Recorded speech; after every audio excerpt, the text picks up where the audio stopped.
కాత్యాయని మహామాయే ఖడ్గబాణ ధనుర్ధరే ఖడ్గధారిణి చండీ దుర్గాదేవి నమోస్తుతే అంటూ దుర్గాదేవిని స్మరిస్తే సకల భయాలు తొలగిపోతాయని అంటారు.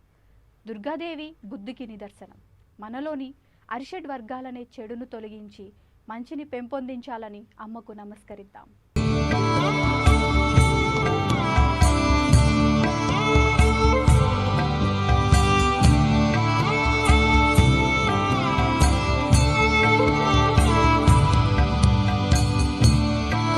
అమ్మవారు నవరాత్రులలో 8వ రోజు అష్టమి తిథి నాడు శ్రీ దుర్గాదేవిగా దర్శనమిస్తారు. ఇది చెడుపై విజయాన్ని సూచిస్తుంది.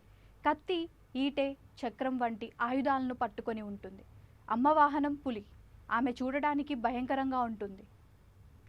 దుర్గముడు లేదా దుర్గాసురుడు అనే రాక్షసుడిని చంపినందున ఆమెను దుర్గా అని కూడా పిలుస్తారు. ఆమె ఆది ప్రకృతి, పంచమ మహాస్వరూపాల మొదటి రూపం. అత్యంత శక్తివంతమైన దేవతగా, విశ్వం యొక్క తల్లిగా పరిగణించబడుతుంది. ఆమె ప్రపంచం యొక్క సృష్టి, సంరక్షణ మరియు నాశనం వెనుక ఉంది.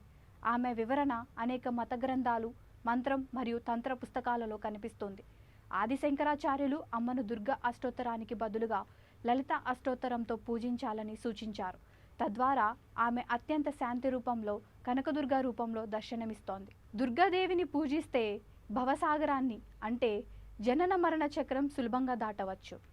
దేవిని ఆరాధించడం వల్ల సాధకుడు శత్రువులు, యుద్ధాలు, ఇతర కష్టాల నుండి విముక్తి పొందుతాడు.